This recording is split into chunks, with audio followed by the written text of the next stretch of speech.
أعوذ بالله من الشيطان الرجيم بسم الله الرحمن الرحيم الحمد للہ رب العالمین والصلاة والسلام علی نبینا محمد وعلی آلہ وصحبہ اجمعین اما بعد۔ آج ہم ہیں کتاب الفوائد کے ساتھ، امام ابن القیم رحمہ اللہ کے ساتھ۔ یہ کتاب بہت ہی عظیم کتاب جو طرح طرح کے فوائد سے بھرپور ہے۔ کسی فائدے کا تعلق ہوتا ہے تفسیر سے، کسی کا تعلق عقیدہ سے، کسی فائدے کا تعلق حدیث سے، اور کچھ عام فوائد ہوتے ہیں۔ تو آج کے درس کا آغاز کرتے ہیں۔ صفحہ نمبر 196 196 کتاب کے اس ایڈیشن کے مطابق جس کی تحقیق کی ہے شیخ محمد عزیر شمس رحمہ اللہ نے، اور اس کو شائع کیا ہے دار عالم الفوائد نے، جبکہ کتاب کا دوسرا ایڈیشن جس کی تحقیق کی ہے ڈاکٹر عبدالباسط مشہدانی نے، اس کے مطابق صفحہ نمبر ہے 246 246۔ امام صاحب فرماتے ہیں آج کے درس میں، اذا رأیت النفوس المبطلہ الفارغة من الإرادة والطلب لهذا الشأن قد تشبث بها هذا العالم السفلي وقد تشبثت به فكلها إليه۔ اذا رأیت النفوس، نفوس نفس کی جمع ہے، کس کو کہتے ہیں؟ نفوس، جانیں، انسان، لوگ۔ جب آپ ایسے لوگ دیکھیں المبطلہ، جو بیکار ہوں، الفارغۃ من الارادۃ والطلب لہذا الشأن، اس معاملے کے ارادے اور اس معاملے کے طلب سے فارغ ہوں، وہ اس معاملے کا ارادہ ہی نہیں رکھتے، انہیں اس معاملے کی طلب ہی نہیں ہے۔ کون سا معاملہ جی؟ اس کا تذکرہ امام صاحب نے یہاں پہ نہیں کیا، اور پچھلا جو فائدہ تھا اس کا تعلق کس چیز سے تھا؟ والہدا والرحمہ، ہدایت سے۔ تو شاید امام صاحب یہ کہنا چاہتے ہیں کہ اگر آپ کو ایسے لوگ نظر آئیں جنہیں ہدایت لینے میں کوئی دلچسپی نہ ہو، دین اسلام ایمان کو اپنانے میں کوئی دلچسپی نہ ہو، آخرت کی تیاری میں کوئی دلچسپی نہ ہو، اللہ تعالیٰ کے ساتھ تعلق قائم کرنے میں کوئی دلچسپی نہ ہو،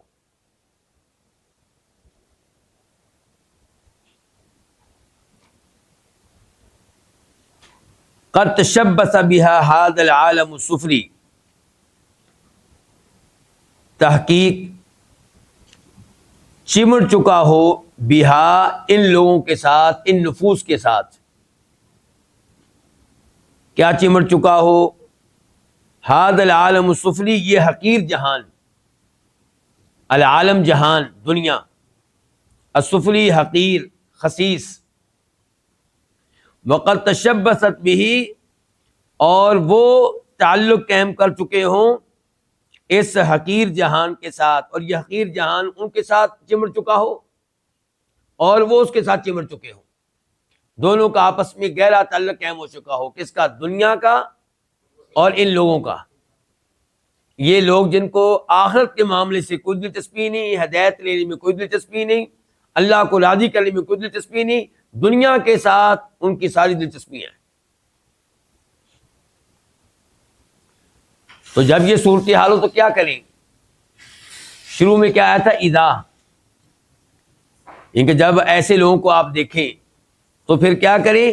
امام صاحب کہتے ہیں فَكِلْهَا إِلَيْهِ، تو کل، وَكَلَ يَكِلُ، تو آپ سپرد کر دیں ہاں ان نفوس کو، ان لوگوں کو، الیہ، اس کے، کس کے؟ اس جہان کے، دنیا کے سپرد کر دیں، جانے دیں ان کو دنیا کی طرف۔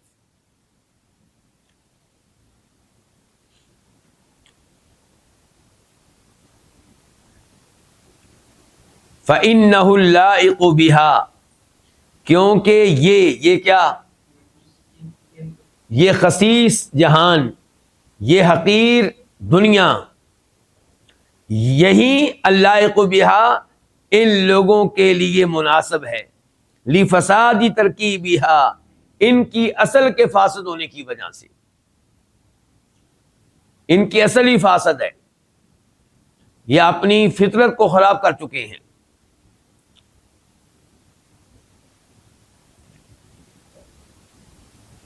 یہاں پہ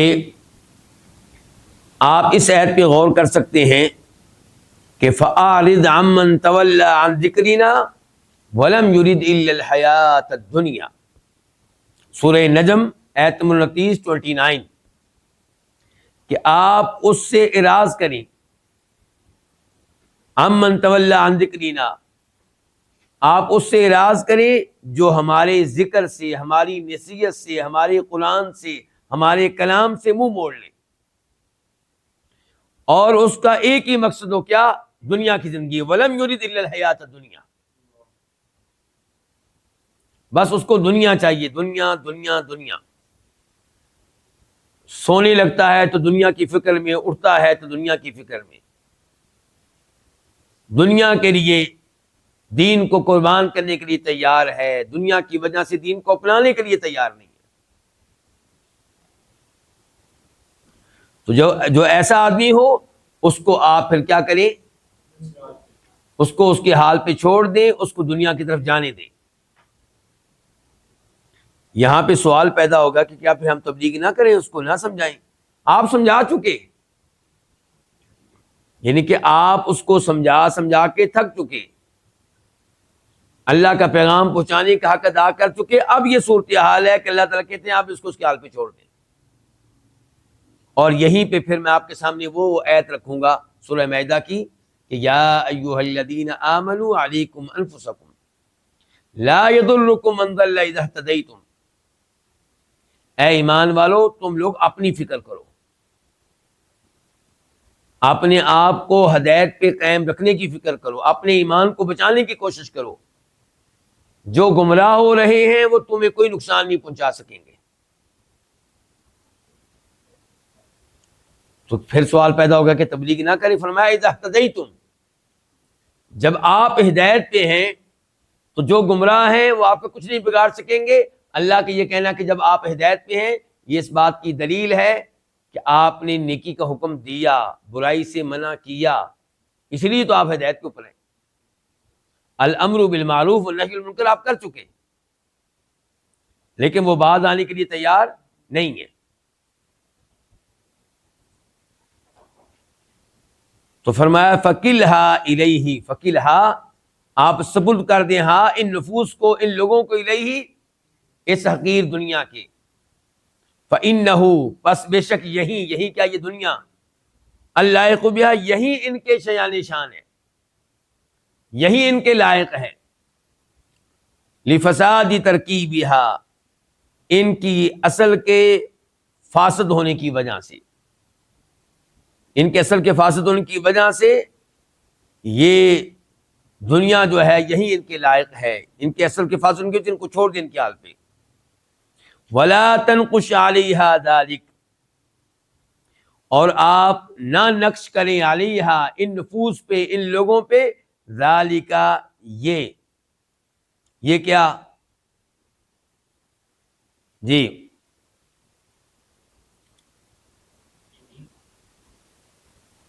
یہ شان، یہ معاملہ پیچھے تذکرہ آ چکا ہے نا، یعنی کہ آپ ان پہ نقش نہ کریں، یہ معاملہ، یہ ہدایت، یہ تبلیغ، یہ قرآن، یہ اس لائق نہیں ہے، بہت سنا لیا آپ نے ان کو، اب چھوڑ دیں آپ ان کو ان کے حال پہ۔ ان الذین کفروا سواء علیہم انذرتہم ام لم تنذرہم لا یؤمنون، جو کفر میں مستحکم ہو چکے، آپ ان کو ڈرائیں نہ ڈرائیں، وارننگ دیں نہ دیں، تبلیغ کریں نہ کریں، ان کے لیے برابر ہے، یہ ایمان نہیں لائیں گے۔ ختم اللہ علی قلوبہم، ان کے دلوں پہ اللہ نے مہر لگا دی ہے، ان کے کانوں پہ مہر لگا دی ہے، ان کی نگاہوں پہ مہر لگا دی ہے، اب ان کی آنکھوں کو حق نظر نہیں آئے گا، ان کے کانوں کو حق سنائی نہیں دے گا، ان کے دل جو ہے حق کو پہچان نہیں سکیں گے اب.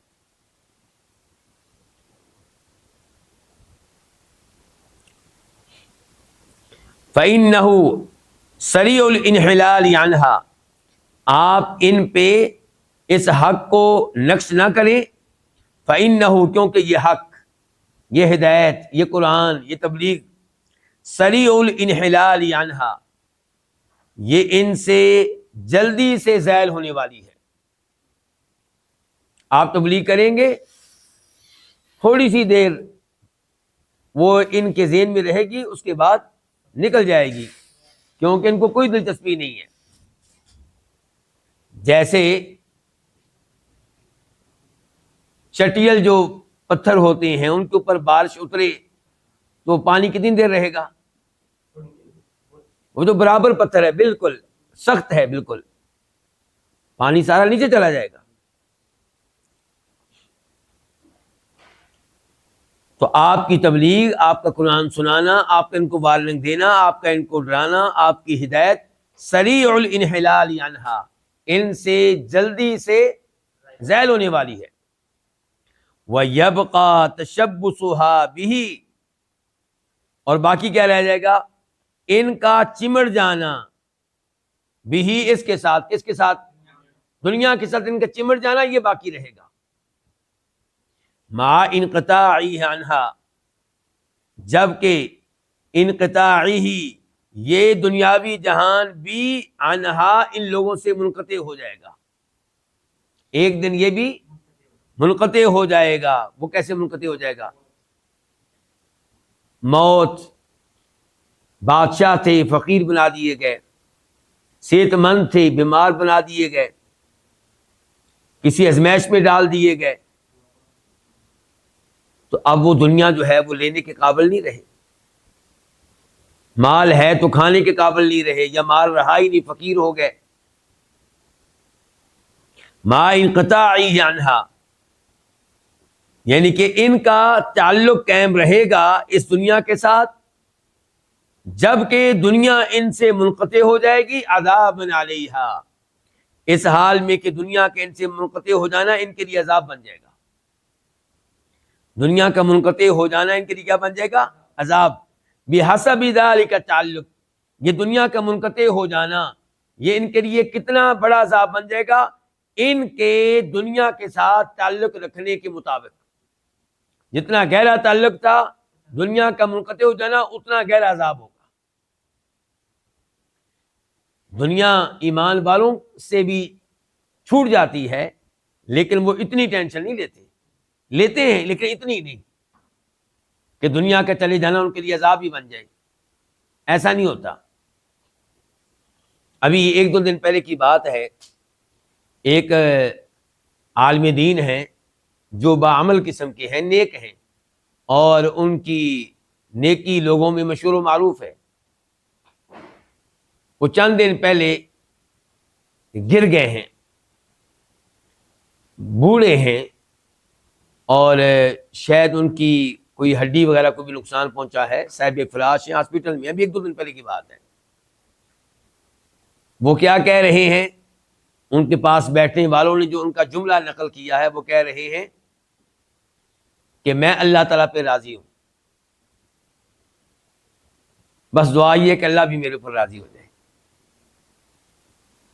ان کے اتنی بڑی چوٹ لگی ہے، ہڈی ٹوٹی ہے بڑھاپے میں، جبکہ وہ نیک آدمی، تہجد گزار ہیں، دوسروں کو تہجد کی ترغیب دینے والے ہیں، نیکی کا حکم دینے والے ہیں، برائی سے روکنے والے کھڑے ہیں اس مسئلے میں. اس زمانے میں بھی تصویر کھنچوانے کے قائل نہیں ہیں. لوگ کھینچ لیتے ہیں دائیں بائیں سے، لیکن وہ قائل نہیں ہیں.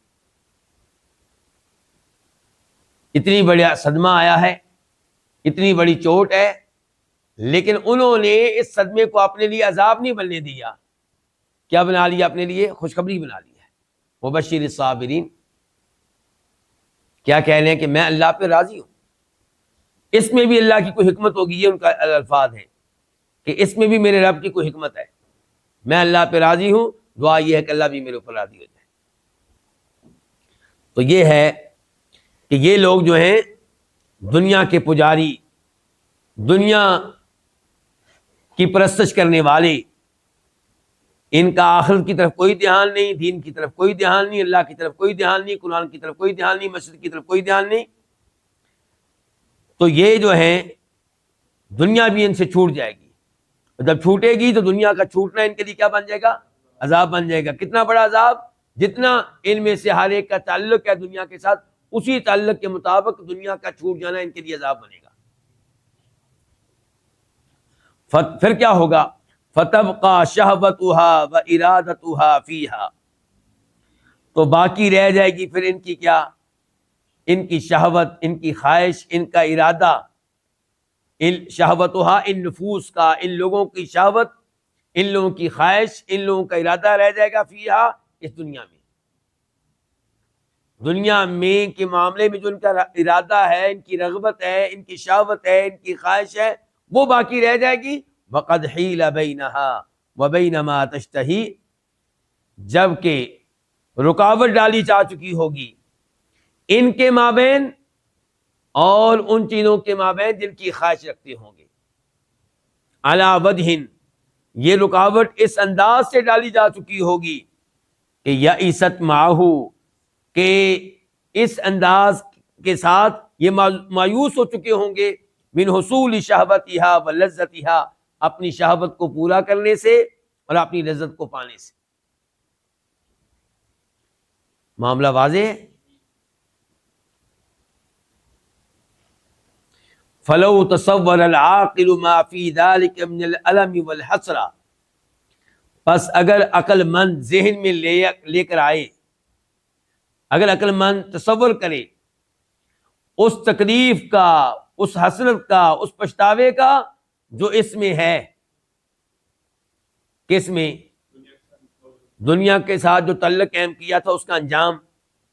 جب وہ دنیا چھوٹ جائے گی، پھر تکلیفیں، پھر جو عذاب، پھر جو حسرتیں، پھر جو پچھتاوا ہوگا.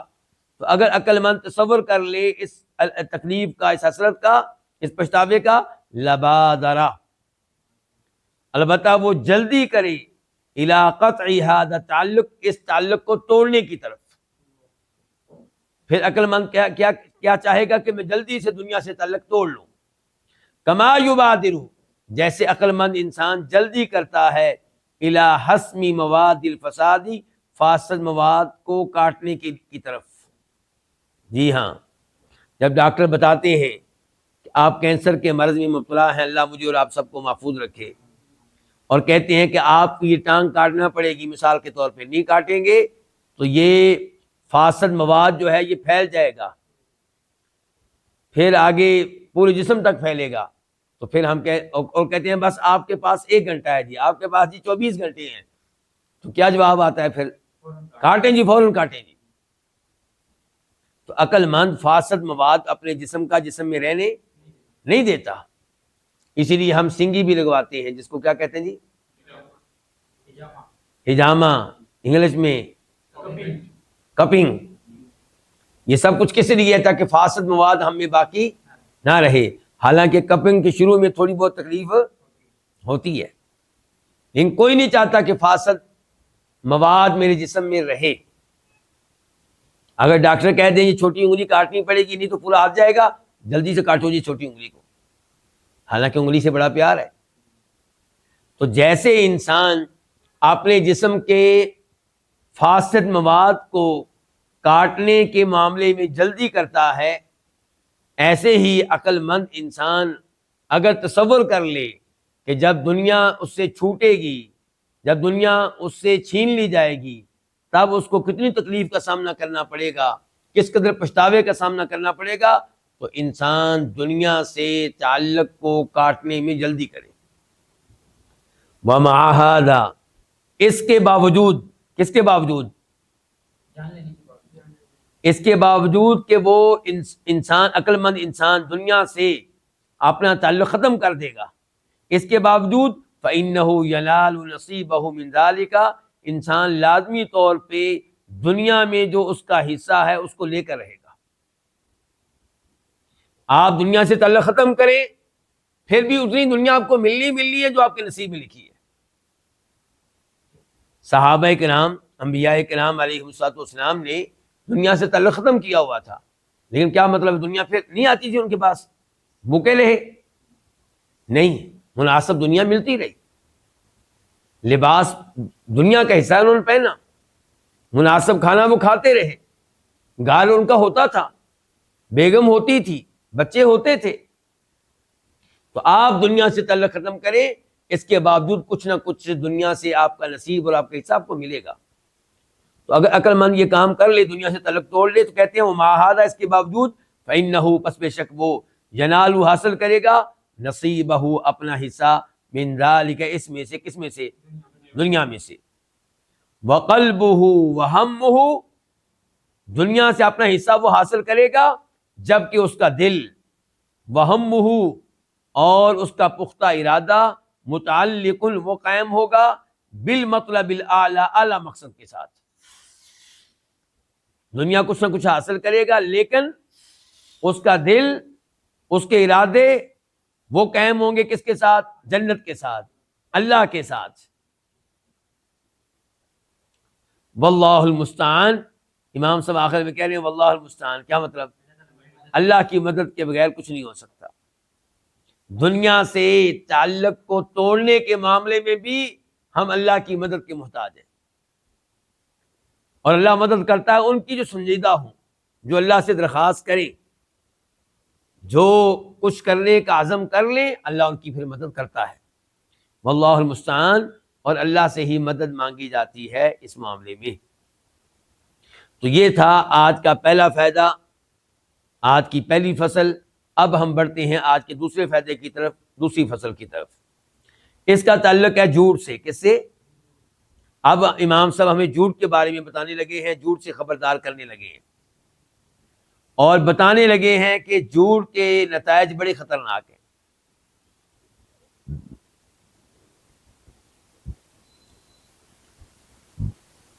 جھوٹا انسان اپنی معلومات کو خراب کر بیٹھتا ہے، وہ آسا آسا جھوٹ کو سچ سمجھنے لگتا ہے۔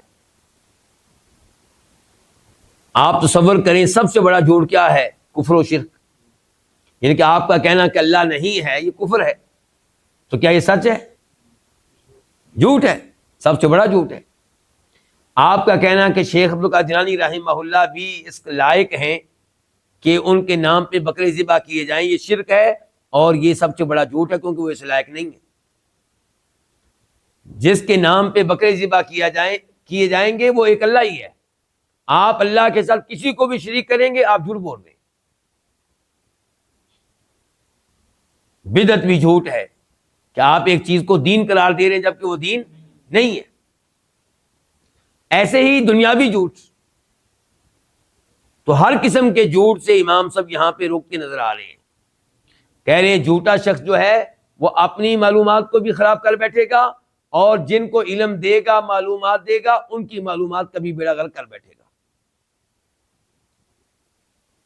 اور پھر جھوٹ بولنے والا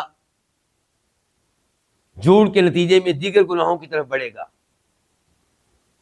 حتیٰ کہ جھوٹ چھا جائے گا اس کی زبان پہ، اور اس کے دل پہ، اور اس کے اعمال پہ، اس کے اعضاء پہ۔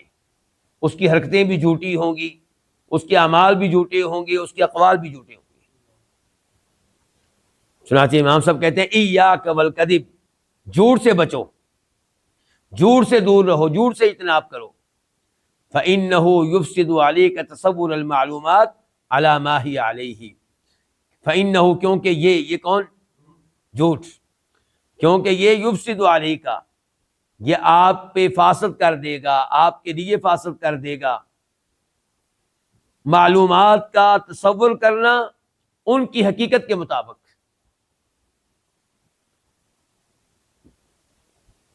دیکھیں یہ کیا ہے جی، یہ میرے ہاتھ میں کیا ہے؟ یہ ٹیشو کا ڈبہ، یہ کیا ہے؟ قلم۔ تو یہ اب میں معلومات کا تصور درست کر رہا ہوں کہ غلط کر رہا ہوں؟ ٹھیک کر رہا ہوں نا۔ لیکن جب آپ مسلسل جھوٹ بولتے رہیں گے، پھر آپ کی جو معلومات ہیں وہ بھی جھوٹی ہو جائیں گی آہستہ آہستہ۔ پھر آپ اپنے جھوٹ کو دلی طور پہ سچا جاننا شروع کر دیں گے۔ وہ جیسے کہتے ہیں نا عربوں کے ہاں ایک شخص معروف ہے جوہا، لطیفوں کے لحاظ سے، لطیفے سنانے ہوں تو کیسے نام استعمال کرتے ہیں؟ جوہا کا. جیسے اردو والے استعمال کرتے ہیں ملا نصیر الدین، ملا دو پیازا، اس قسم کی شخصیات، تو وہ استعمال کرتے تھے جوہا کا نام. کہتے ہیں کہ جوہا نے ایک دن اس کے ذہن میں آیا تو اس نے اعلان کرنا شروع کر دیا کہ ساتھ والے گاؤں میں گوشت تقسیم ہو رہا ہے. چاہتا تھا کہ میں تماشا دیکھتا ہوں کہ لوگ کیا کرتے ہیں، ان کا رد عمل کیا ہوگا. اور جس گاؤں کے بارے میں کہا تھا کہ اس گاؤں میں گوشت تقسیم ہو رہا ہے، اس گاؤں کی طرف جانے والے راستے کے شروع میں بیٹھ گیا. اعلان کر دیا اور بیٹھ گیا، تماشا دیکھنے کے لیے بیٹھ گیا. اب لوگ برتن اٹھائے اور تھیلے اٹھائے جا رہے ہیں. ہر ایک سے پوچھتا کہاں جا رہے ہو؟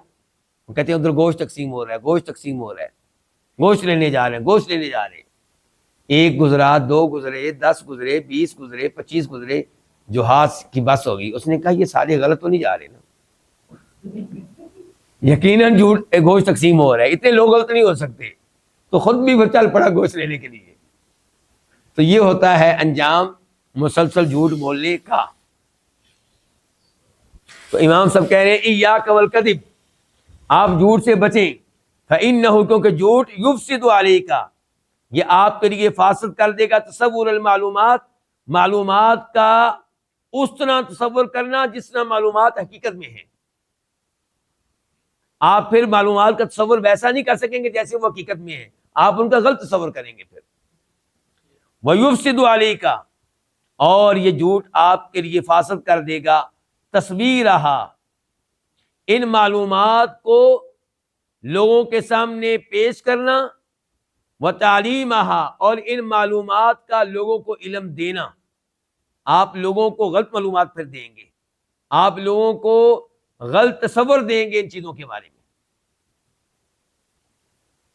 تو جھوٹ کا نقصان کیا ہوا؟ پہلے نمبر پہ آپ کی اپنی معلومات خراب ہو گئی. نمبر 2، آپ نے لوگوں کی معلومات بھی خراب کر دی. مثال کے طور پہ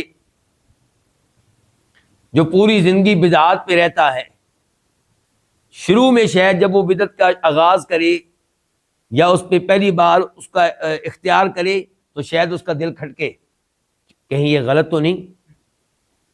دائیں بائیں لوگ ایسے بھی ہیں جو اس کو غلط کہتے ہیں. لیکن جب وہ بدعت پہ پکا ہو جائے گا، لوگوں کو ترغیب دیتا رہے گا، پھر اس کو نیکی سمجھنا شروع ہو جائے گا.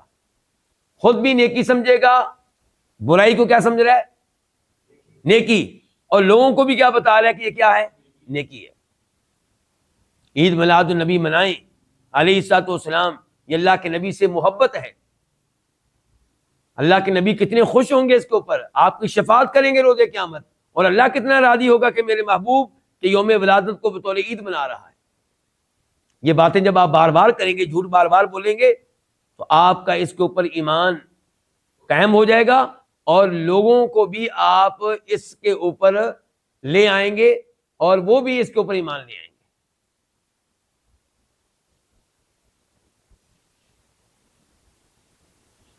تو کہتے ہیں وَيُفْسِدُ، یہ جھوٹ جو ہے یہ آپ کے لیے فاسد کر دے گا تصویرہا وتعلیمہا للناس، ان معلومات کو پیش کرنا اور ان کی تعلیم دینا للناسی، لوگوں کو. فإن الکاذب، کیونکہ جو جھوٹا ہے یصور المعدوم موجودا، وہ ایسی چیز کو المعدومہ جو موجود نہیں ہے اس کو موجود کی شکل میں پیش کرے گا. ایک چیز موجود ہی نہیں ہے، یہ اس کو کس شکل میں پیش کرے گا؟ موجود کی شکل میں. نہیں سمجھا رہی اس کی؟ ہاں جی، لات، عزا، ہبل اور دیگر جو ان لوگوں نے نام رکھے ہوتے تھے اپنے اپنے بتوں کے، ان کی کوئی حقیقت ہوتی تھی؟ لیکن کیا سمجھتے تھے کہ رب ادھر بھی موجود ہے، یہ بھی رب ہے. معدوم چیز کو رب کے طور پہ پیش کر رہے ہیں. فإن الکاذب، کیونکہ جھوٹا جو ہے وہ اس چیز کو جو معدوم ہے، غیر موجود ہے، اس کو موجود کی شکل میں پیش کرے گا. والموجود معدوما، اور جو چیز موجود ہے اس کو معدوم کی شکل میں پیش کرے گا. ملحد کیا کہتے ہیں؟ اللہ ہے، کہتے ہیں کوئی اللہ نہیں ہے، اور اس کے اوپر مطمئن ہے وہ، اور دوسروں کو بھی ترغیب دے رہے ہیں. والحق باطلا، اور جھوٹا جو ہے وہ حق کو باطل کی شکل میں پیش کرے گا اور باطل کو حق کی شکل میں پیش کرے گا. والخیر شرا، اور خیر کو شر کی شکل میں پیش کرے گا. والشر خیرا، اور شر کو خیر کی شکل میں پیش کرے گا. کتنا خطرناک ہے یہ. اسی لیے سلف دعا کیا کرتے تھے، اللہم ارنا الحق حقا، اے اللہ ہمیں حق کو بطور حق دیکھنے کی توفیق دے. وارزقنا اتباعہ، اور اس کو اپنانے کی توفیق دے.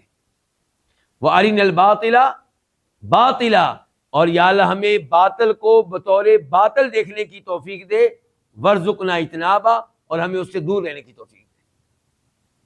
تو آپ کو باطل باطل نظر آئے، غلط غلط نظر آئے، شرک شرک نظر آئے، بدعت بدعت نظر آئے، یہ اللہ کا بہت بڑا انعام ہے.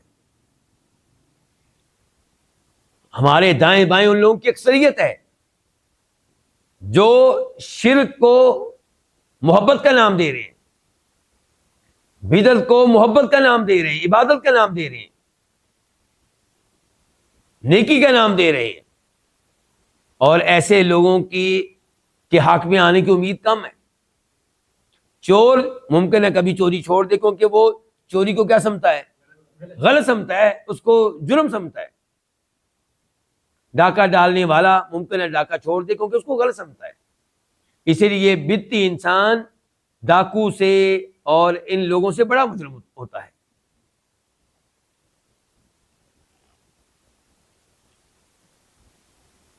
امام صاحب کہہ رہے ہیں کہ جھوٹا جو ہے وہ معدوم کو موجود کی شکل میں پیش کرتا ہے، موجود کو معدوم کی شکل میں، حق کو باطل کی شکل میں، باطل کو حق کی شکل میں، خیر کو شر کی شکل میں، شر کو خیر کی شکل میں. فیفسد علیہ تصورہ وعلمہ عقوبۃ لہ، چنانچہ اس پہ اس کا تصور اور اس کا اپنا علم فاسد ہو جاتا ہے بطور سزا. اللہ اس کو سزا یہ دیتے ہیں کہ اس کا اپنا علم ہی خراب ہو جاتا ہے. حالانکہ پہلے اس نے غلط جب کیا تھا اس کو پتا تھا کہ میں جھوٹ بول رہا ہوں، تب اس کا علم ٹھیک تھا، لیکن زبان سے جو نکال رہا تھا وہ جھوٹ تھا. اب سزا کیا ملی؟ آہستہ آہستہ اس جھوٹ کو اس نے حقیقت سمجھنا شروع کر دیا. فیفسد علیہ، چنانچہ اس پہ فاسد ہو جاتا ہے تصورہ وعلمہ، اس کا تصور اور اس کا علم، عقوبۃ لہ، اس کے لیے بطور سزا. ثم یصبر ذلک، پھر وہ اس تصور کو ڈالتا ہے، کہ تصور کو، اس فاسد تصور کو، اس فاسد علم کو، پھر وہ اس کو ڈالتا ہے فی نفس المخاطب، اپنے اس مخاطب کے دل میں، المغتر بہ، جو اس سے دھوکہ کھانے والا ہے، الراکن الیہ، جو اس کی طرف میلان رکھنے والا ہے. فیفسد علیہ تصورہ وعلمہ، چنانچہ یہ جھوٹا اس مخاطب کا تصور اور اس کا علم بھی فاسد کر دیتا ہے. واضح؟ وَنَفْسُ الْكَاذِبِ مُعْرِضَةٌ عَنِ الْحَقِيقَةِ الْمَوْجُودَةِ، اور جھوٹے انسان کا نفس اعراض کرنے والا ہوتا ہے اس حقیقت سے جو موجود ہے. کیوں جی؟ توحید موجود ہے کہ غیر موجود ہے؟ قرآن کریم موجود ہے، مساجد موجود ہے، حق موجود ہے، اللہ تعالیٰ ایک حقیقت اور موجود ہے. لیکن جھوٹے انسان کا نفس ان تمام حقائق سے اعراض کرتا ہے. نزاعۃ الی العدم، اور وہ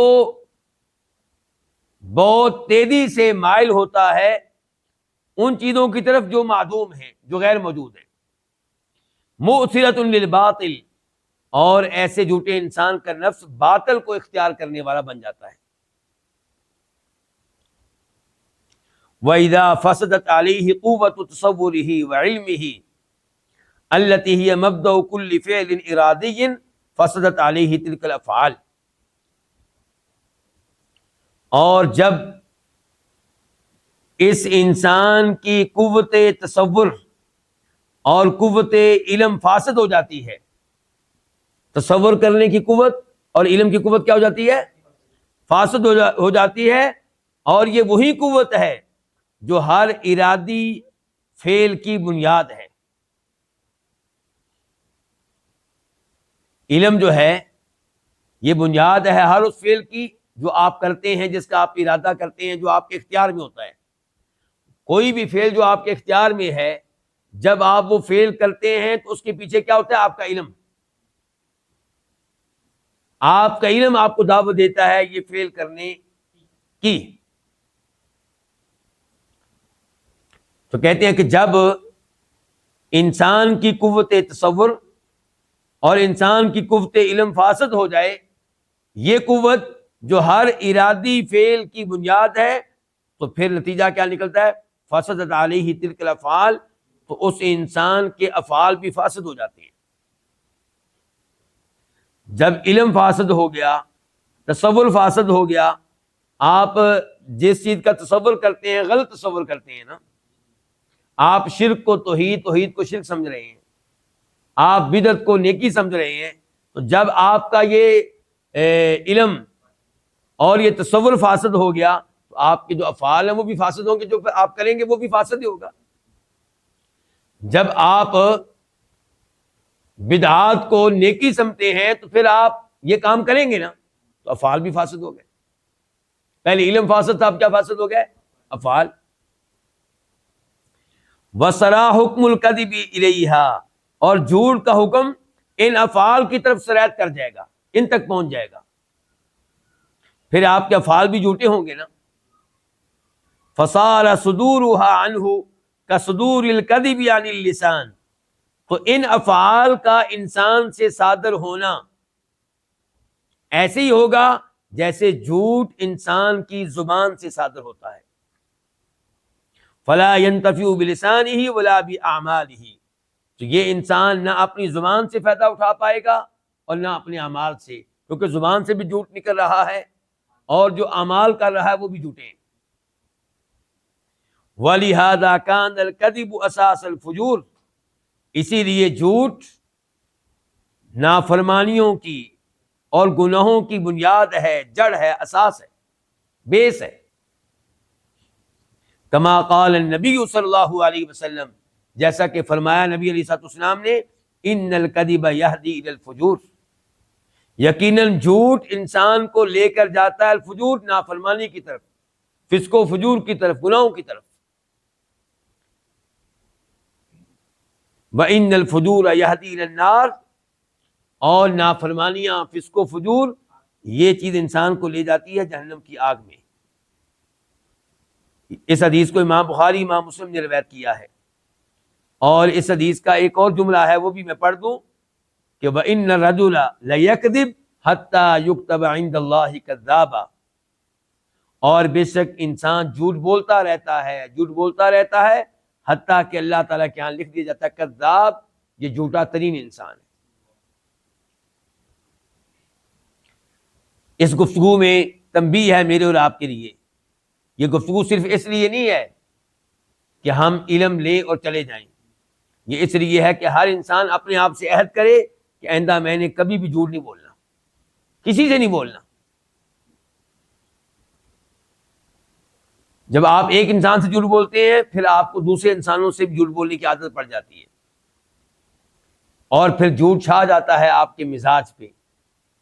اس لیے ایک ایک جھوٹ سے بچیں، جھوٹ کی عادت نہ پڑنے دیں، پڑ چکی ہے تو اپنی جان چھڑائیں۔ وَأَوَّلُ مَا يَسْرِي الْكَذِبُ مِنَ النَّفْسِ إِلَى اللِّسَانِ، جھوٹ سب سے پہلے انسان کے نفس سے، انسان کے دل سے پہنچتا ہے الی اللسان، زبان کی طرف۔ فَيُفْسِدُهُ، تو یہ جھوٹ انسان کی زبان کو فاسد کر دیتا ہے، خراب کر دیتا ہے۔ ثُمَّ يَسْرِي، پھر یہ جھوٹ سرایت کر جاتا ہے الی الجوارح، دیگر اعضاء کی طرف۔ فَيُفْسِدُ عَلَيْهَا أَعْمَالَهَا، تو یہ جھوٹ انسان کے اعمال کو فاسد کر دیتا ہے۔ تو یہ جھوٹ جو ہے یفسد علیہا، ان اعضاء کے اعمال کو کیا کر دیتا ہے؟ فاسد۔ کما افسد علی اللسان اقوالہ، جیسا کہ اس جھوٹ نے زبان کے اقوال کو فاسد کر دیا، اب اس نے کیا کر دیا ہے؟ انسان کے اعضاء کے اعمال کو فاسد کر دیا۔ فَيَعُمُّ الْكَذِبُ أَقْوَالَهُ وَأَعْمَالَهُ وَأَحْوَالَهُ، چنانچہ یہ جھوٹ انسان کے اقوال، انسان کے اعمال، انسان کے حالات پہ چھا جاتا ہے۔ فَيَسْتَحْكِمُ عَلَيْهِ الْفَسَادُ، تو پھر انسان پہ فساد کا، انسان کے اوپر فساد مستحکم ہو جاتا ہے، پختہ ہو جاتا ہے۔ انسان میں جو فساد پایا جاتا ہے وہ کیا ہو جاتا ہے؟ پختہ، پکا ہو جاتا ہے۔ وَيَتَرَامَى دَاؤُهُ إِلَى الْهَلَكَةِ، اور اس کی بیماری پہنچ جاتی ہے ہلاکت تک، ہلاکت تک جا پہنچتی ہے۔ إِن لَمْ يَتَدَارَكْهُ اللَّهُ بِدَوَاءِ الصِّدْقِ، اگر اللہ تعالی اس انسان کی سچائی کی میڈیسن کے ساتھ اصلاح نہ کرے، جھوٹ کی یہ بیماری یہ پہنچ جاتی ہے، کہاں تک پہنچ جاتی ہے؟ ہلاکت تک، انسان کو ہلاک کر کے رکھ دیتی ہے۔ إِن لَمْ يَتَدَارَكْهُ اللَّهُ، اگر اللہ تعالیٰ اس انسان کی اصلاح نہ کرے، بِدَوَاءِ الصِّدْقِ، سچائی کے علاج کے ساتھ، سچائی کی میڈیسن کے ساتھ۔ يَقْلَعُ تِلْكَ الْمَادَّةَ مِنْ أَصْلِهَا، یہ سچائی کی میڈیسن جڑ سے اکھیڑ دے اس مادے کو، کس کو؟ جھوٹ کو، پھر تو انسان بچ سکتا ہے ہلاکت سے، تباہی سے، بربادی سے، ورنہ یہ انسان تباہ ہو گیا۔ تو یہ کیسے بچ سکتا ہے ہلاکت، تباہی، بربادی سے؟ اگر اللہ تعالیٰ اس کی اصلاح کر دے، کون سی میڈیسن کے ساتھ؟ سچائی کی میڈیسن کے ساتھ۔ اور سچائی کی میڈیسن اتنی مضبوط ہو کہ وہ اس مادے کو، یہ جو فاسد مادہ ہے جھوٹ کا، اس کو اس کی جڑ سے اکھیڑ کے رکھ دے، تب یہ انسان تباہی سے بچ سکتا ہے۔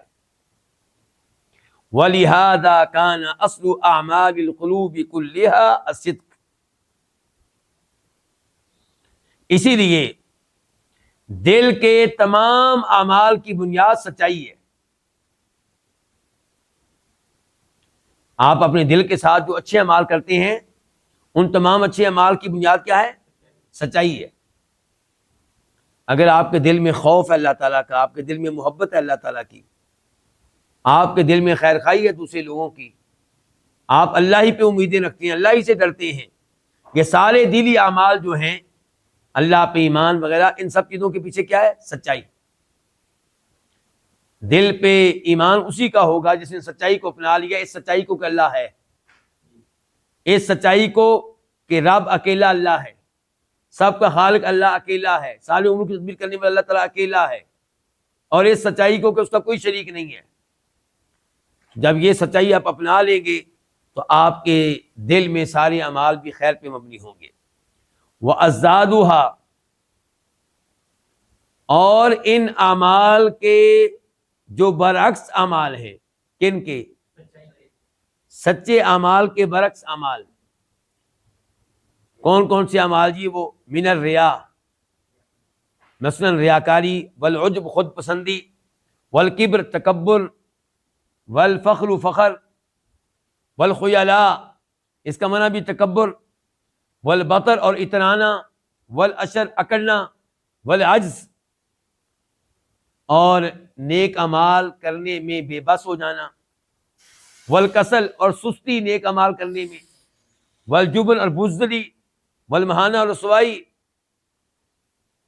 وغیرہا، اور دیگر جو برے اعمال ہیں، اصلها الکذب، ان سب کی جڑ کیا ہے؟ جھوٹ ہے۔ ان سب کی جڑ کیا ہے؟ جھوٹ۔ فَكُلُّ عَمَلٍ صَالِحٍ ظَاہِرٍ أَوْ بَاطِنٍ، ہر نیک عمل وہ ظاہری ہو یا باطنی، فَمَنشَأُهُ، اس کا آغاز کس سے ہوتا ہے؟ الصدق، سچائی سے۔ وَكُلُّ عَمَلٍ فَاسِدٍ ظَاہِرٍ أَوْ بَاطِنٍ فَمَنشَأُهُ الْكَذِبُ، اور ہر فاسد عمل، وہ فاسد عمل ظاہری ہو یا پوشیدہ ہو، فمنشأ تو اس کا آغاز کس سے ہوتا ہے الکذب وہ جھوٹ سے. واللہ تعالی یعاقب الکذاب اللہ تعالیٰ جھوٹے انسان کو سزا دیتے ہیں لیکن وہ سزا اس کو نظر نہیں آتی، اس سزا کو سزا سمجھتا نہیں ہے. مصیبت یہ ہے اللہ تعالیٰ جھوٹے انسان کو سزا دیتے ہیں بِأَن يُقْعِدَهُ وَيُثَبِّتَهُ اللہ اس کو بٹھا دیتے ہیں، اٹھنے نہیں دیتے، کھڑا نہیں ہونے دیتے. وَيُثَبِّتَهُ اور اس کو روک دیتے ہیں عن مصالحه ومنافعه ایسے کام کرنے سے جن کاموں میں اس کی مصلحتیں ہیں، اس کے فوائد ہیں. نماز کے لیے اٹھنے کی توفیق نہیں ملتی، تلاوت کرنے کی توفیق نہیں ملتی، صبح و شام کے اذکار کرنے کی توفیق چھن جاتی نہیں ملتی، روزے رکھنے کی توفیق نہیں ملتی، حج کرنے کی توفیق نہیں ملتی. یہ سزا مل رہی کس کو؟ جھوٹے انسان کو. ایمان لانے کی توفیق نہیں ملتی.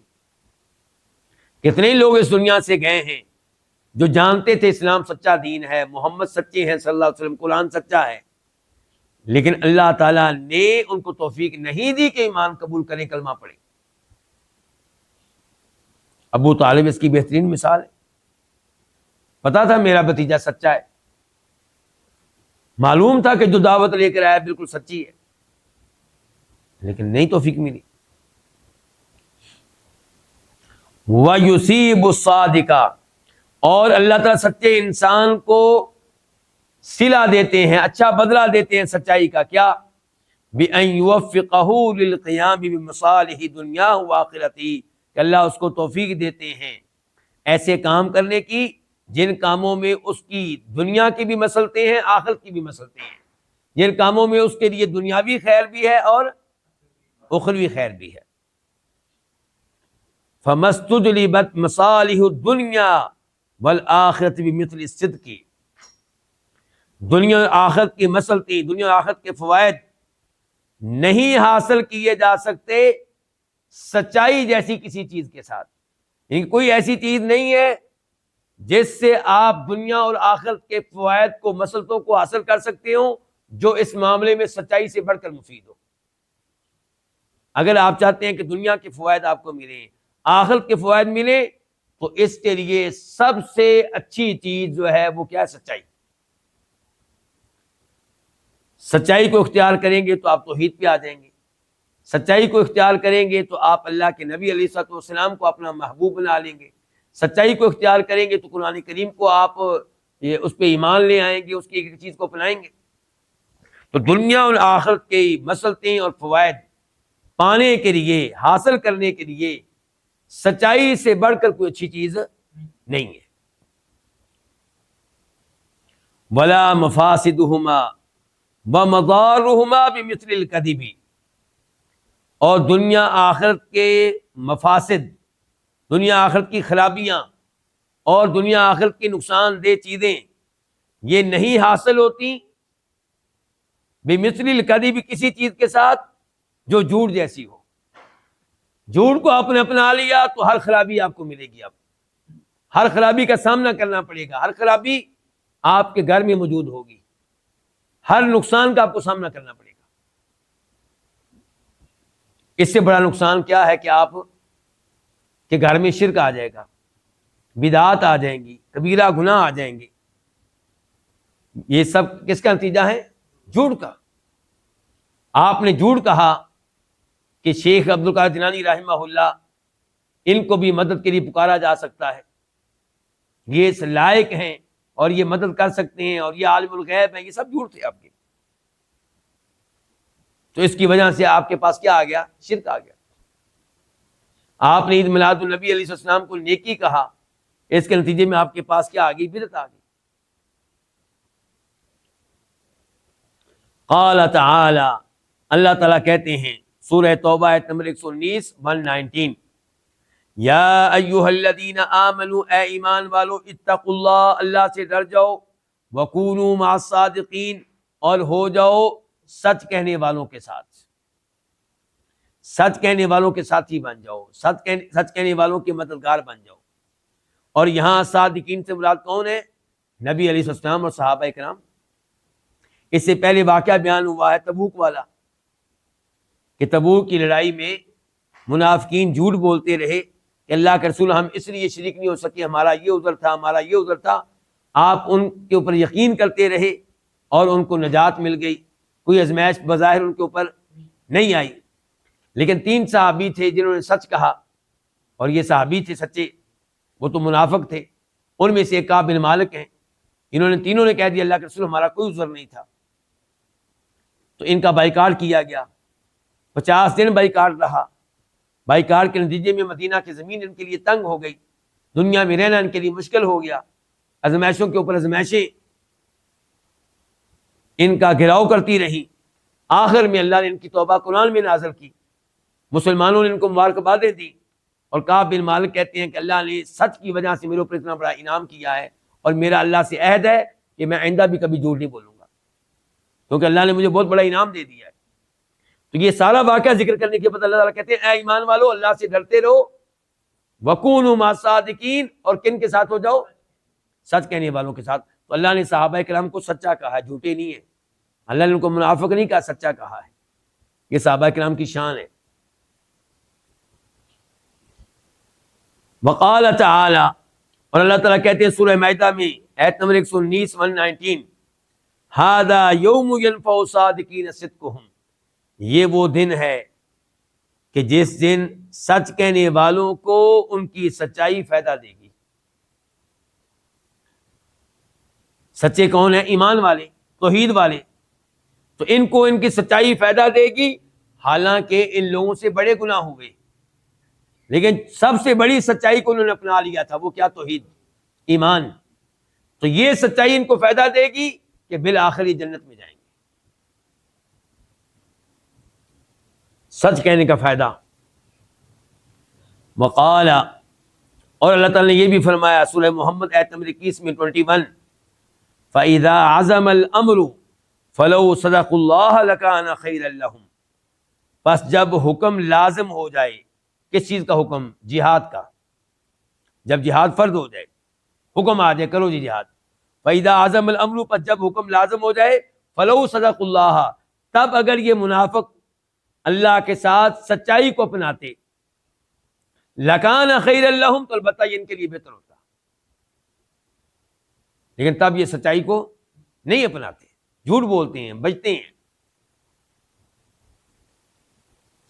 پھر آخری آیت آج کے درس کی سورہ توبہ آیت نمبر 90 وقال، اور اللہ نے کہا وجاء المعذرون من الاعراب، اور عرابیوں میں سے، عرابی کون ہوتے ہیں؟ بادیہ نشین، صحراؤں میں رہنے والے، جانوروں کے ساتھ زندگی بسر کرنے والے. جہاں گھاس ہوگا وہاں رہائش ہوگی، جہاں پانی ہوگا وہاں پہ رہائش ہوگی. بدو کہہ لیں آپ. وجاء المعذرون من الاعراب، اور بادیہ نشینوں میں سے اپنا اپنا عذر پیش کرنے والے آئے، لیؤذن لہم، تاکہ ان کو اجازت دی جائے، تاکہ ان کو اجازت دی جائے کہ وہ مدینہ میں رہ سکتے ہیں اور لڑائی کے لیے نہ نکلنے کی ان کو اجازت ہے، اس لیے وہ آئے. وقعد الذین کذبوا اللہ ورسولہ، اور بیٹھے رہے وہ لوگ جنہوں نے اللہ کے رسول سے جھوٹ کہا، نہیں نکلے لڑنے کے لیے. سیصیب الذین کفروا منہم عذاب علیم، ان میں سے جنہوں نے کفر کیا ان قریب انہیں دردناک عذاب کا سامنا کرنا پڑے گا، ان قریب ان کو دردناک عذاب پہنچے گا. ممکن ہے ان کو دنیا میں قتل کر دیا جائے، قیدی بنا لیا جائے، یا قبر میں ان کو عذاب ملے، ان قریب ان کو یہ عذاب ملے گا. تو پتہ چلا کہ جھوٹ کا انجام اچھا نہیں ہوتا، جھوٹ میں خرابیاں ہی خرابیاں ہیں. جھوٹ انسان کو جہنم کی آگ تک پہنچا دیتا ہے. اس لیے عقل مند انسان وہ ہوگا جو شروع سے اپنے اوپر کنٹرول رکھے اور اپنے آپ کو جھوٹ کہنے کی عادت نہ پڑنے دے. کبھی بھی جھوٹ نہ کہیں، کسی سے بھی نہ کہیں. بس 1-2 جھوٹ بولنے کی اجازت دی گئی ہمیں. ان میں سے ایک جھوٹ کیا ہے؟ اپنی بیگم سے جھوٹ بولنا. کس مسئلے میں؟ ہر مسئلے میں. نہیں، غلط ہے یہ بات، لوگ غلط سمجھے ہیں. ہر مسئلے میں بیگم سے جھوٹ نہیں کہہ سکتے. اس کی خوبصورتی کی تعریف کرنے میں، مثال کے طور پہ آپ کہہ رہے ہیں کہ ان کپڑوں میں آپ بہت پیاری لگ رہی ہیں، ہو سکتا ہے وہ اتنی پیاری نہ لگ رہی ہو. ممکن ہے کہ آپ یہ کہہ دیں کہ آپ سے زیادہ حسین و جمیل لڑکی میں نے نہیں دیکھی، اور وہ بھی بیچاری یقین کر لے گی۔ وہ یقین اس لیے کر لے گی کہ اس کو پتا ہے کہ میرا شوہر باقی لڑکیوں کو دیکھتا ہی نہیں ہے، اس نے چند ایک لڑکیوں کو دیکھا ہوا ہے بس اپنے خاندان کی، جب وہ پردہ نہیں کرتی تھی اور جب اس کو بھی شعور نہیں تھا، تو یا مجھے دیکھتا ہے تو ہو سکتا ہے سچ ہی کہہ رہا ہوں۔ تو یہ چند ایک چیزیں ہیں، ورنہ انسان کو جھوٹ سے دور رہنا چاہیے، بچنا چاہیے، یہ انسان کے لیے نہایت خطرناک ہے۔ یہیں پہ آج کے درس کا اختتام کرتے ہیں۔ وصلی اللہ تعالی علی نبینا محمد وعلی آلہ وصحبہ اجمعین۔